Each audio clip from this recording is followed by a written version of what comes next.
For today's video, I thought it would be fun to do something different and share the backstory to some of my videos and adventures in birding.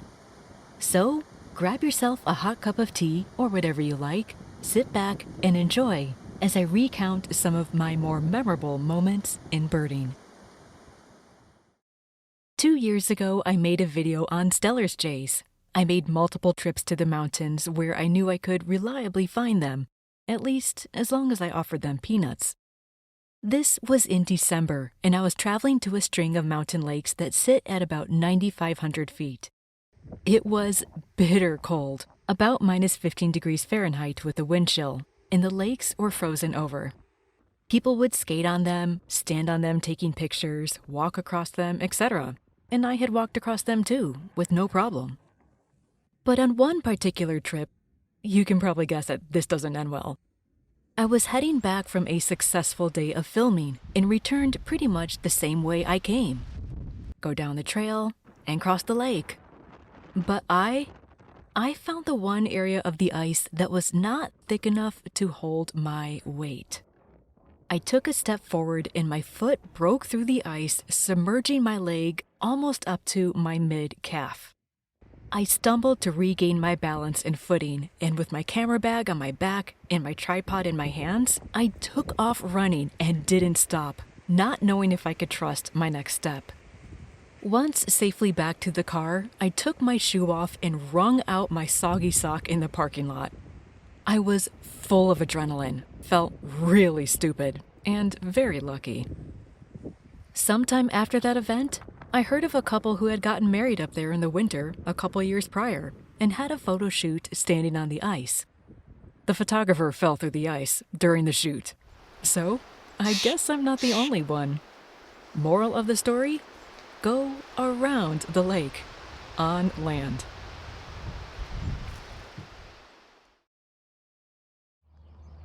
Spending time in nature, you see things that are incredibly beautiful. But you also see some things that are not so nice, and sometimes grisly, but that's also part of nature. If you're sensitive to images of the more grisly kind, skip this section and go on to the next one. A couple years ago, I went out to my favorite wetlands in November, and immediately after setting up, I saw something in process that I just had to photograph. I didn't have time to adjust my camera settings and just held down the shutter button. A juvenile black-crowned night heron was swallowing an American bullfrog whole. It was gruesome, but I couldn't take my eyes off it. The frog was huge, and I couldn't believe it could get it down, but after some effort, it did. After being successfully fed, it walked along the bank of the pond and was concealed by some brush. I decided to continue on and make my way around the wetlands. On the way back, I stopped by the same pond to photograph some mallards. It wasn't until after I got home that I realized that the frog-eating heron was in the background of the mallard pictures, loafing on a log while digesting its frog. It was there the whole time, and I was so focused on the ducks and tinkering with the camera that I didn't see it. It just made me laugh and shake my head. I have since referred to it as the frog-eating, photobombing heron. In the summer of 2023, I learned of an American dipper nest in the mountains near a mountain lake, though not the one I mentioned in the beginning of the video. Wanting to document the progression of the chicks growing up, it required multiple trips up there and contending with the reservation system that was in place to regulate foot traffic into the area. If all the spots were taken for when you wanted to go, you could still go up there, but had to park in a parking lot that was 2 miles away from the lake, and then you could walk or bike in, adding a total 4 miles to whatever distance you already wanted to do once you were actually there. So one time, after being in that circumstance of deciding to go on a whim and having no more spots being open, I felt the inner nudge to challenge myself, drive up there, park in the far parking lot, and bike to the lake. I knew it would be hard, but I didn't know just how hard. Now, a 2-mile ride is no problem, but this was at 10,300 feet in elevation, 1 mile higher than where I live. It was all uphill, and with multiple pounds of gear strapped to my back and front. Oh, my lungs and quads burned. It was hard. I hated it, but it was worth it once I got to the top and got to see the dippers. I finished off with a bike ride around the lake, which felt wonderfully freeing. Afterward, I thought, I'll never do that again. But of course, I ended up doing it 2 more times, each time becoming stronger and more efficient, and each trip giving me a feeling of triumph. On Christmas Day in 2023, I made the very spontaneous decision to go to Rocky Mountain National Park, not too far from where I live. I had the idea to do a "Let's Go Birding in Rocky Mountain National Park" video, hoping to take you along with me as I filmed the birds that live there and the beautiful scenery. And you know what? It totally flopped. I hardly saw any birds at all. I was able to lure some Steller's jays with peanuts, but everything was just going wrong that day. My framing was bad. I couldn't get in the right location. I was either too close or not close enough. And other people who had the same idea to be there as I did kept trying to talk to me.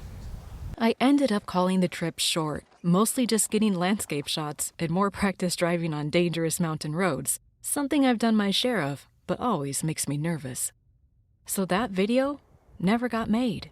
Unfortunately, we can't know when and where the birds will show up, and it doesn't always go according to our plan. The last story is from spring of 2024. I'm back at my favorite wetlands that had been closed due to some construction and had just reopened, and I couldn't wait to get back there. There was a porta potty there as there was still some construction that was wrapping up. One day when I walked by it, I saw a sign on the door that said, "Beware the spider," urging users of the facility to beware of spiders and to not kill them and brush them away. Huh, I thought to myself and continued on. But then a couple weeks later, I found out what that sign was all about. I was walking in a field not far from said porta potty with a bunch of long grasses that were kind of folded over as if strong winds had pushed them to be laying down instead of upright.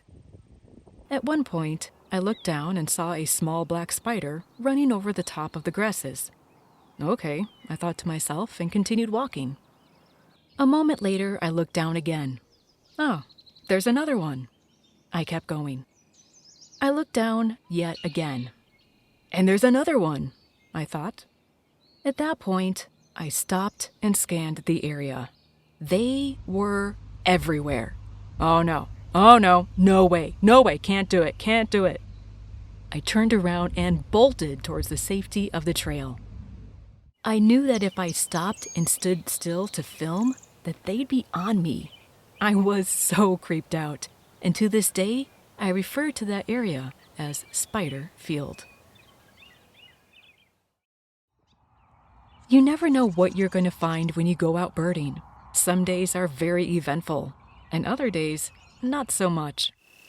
No matter which way it turns out, I'm always glad to be in nature and in the company of birds. I'm sure you have your own stories too, whether paired with photos or videos or just memories etched in your mind. If you'd like to, feel free to share some in the comments down below.